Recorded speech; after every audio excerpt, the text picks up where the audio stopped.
Pubco Studios in Oklahoma City. You are watching The Press Row. I'm Jenny Carlson here with Barry Trammell. We are brought to you by Papa John's Pizza. Go online right now and order your pizza at papajohns.com. Time for our 5 and 5 segment this week. It's an all NCAA tournament edition, and we start with this question, Barry. Who will go farther? We've been talking OU and OSU, but we're going to throw wild card Tulsa in there because they're hot as well. Who you got going further? I got the Sooners going further. I think Oklahoma State's got a good chance to beat Gonzaga, but then comes Arizona. It would take a monumental effort to beat a number one seed.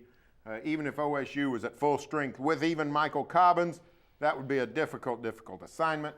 I like the Sooners to win 2, get to the Sweet 16, go further than OSU. Yeah, I'm going with the Sooners as well in this question. I tell you, had Tulsa drawn a less hot team than UCLA, I think Tulsa might have won a game in the tournament as well. I think they lose in the first round. I think OSU gets through Gonzaga, but then, yeah, Arizona's really good, folks. They're, second best seed among the number one seeds and definitely deserving of that.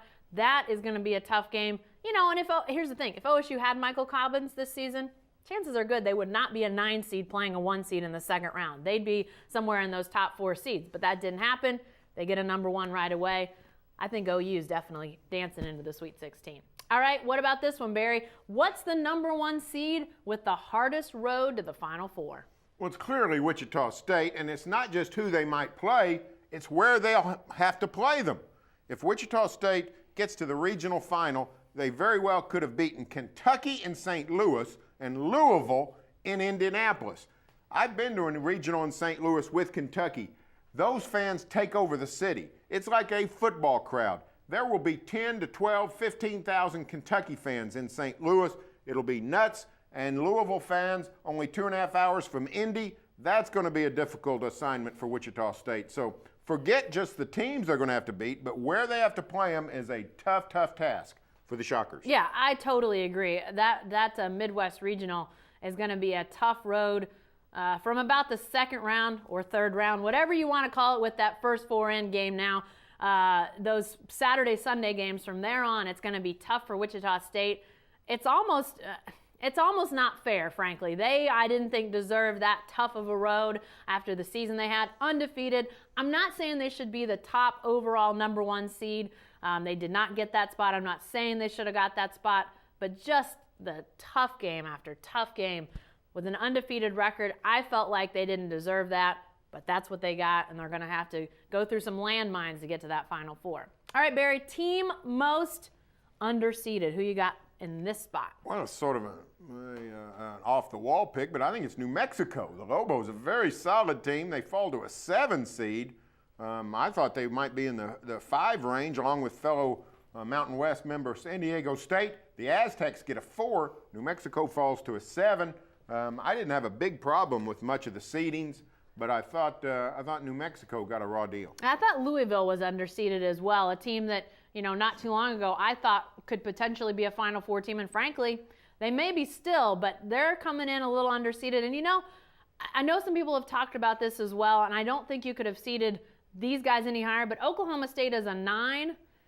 If they're playing well, they're better than a 9. It's sort of like some other teams we've seen, their resume just isn't good enough to give them a higher spot, but if they get hot, look out, that's a really good team too.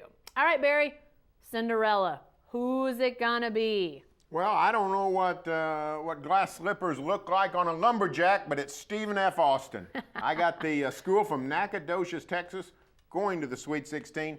Been good down in the Southland for a long time. They're seeded 13. I got them winning 2 straight in an upset. I like Stephen F. I filled out my bracket, and I didn't really come up with a Cinderella, which I'm totally bummed about. That makes you the evil stepmother. Glenda? No, is she the good witch? That's you're mixing up your fairy tales. Sorry, all right. Well, sorry, I'll get that better.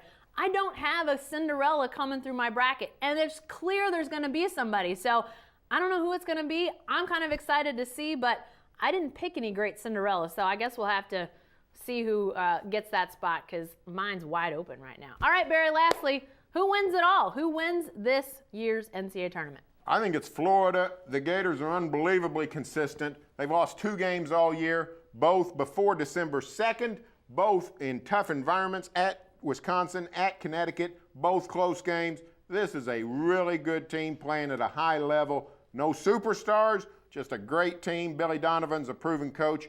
Florida is going to be very tough to beat. Yeah, before December 2nd, they didn't have their football players, right? I mean, football season. This is not Class 2A camp. This is not Clay Center we're talking about. I'm kidding. Yes, I'm going with Florida as well. Fantastic run by the Gators much of the season. I like their balance. I like Billy Donovan in big games. He seems to know how to get talented teams to get playing well and to win. I think they've got a good road to get to the Final Four. So I like Florida, and I think they're going to play Arizona in the championship game. Florida wins it. Who you got in the championship game? Beating Arizona. All right, there you go. Be sure to stay with the best coverage team anywhere at newsok.com and every day in the Oklahoman.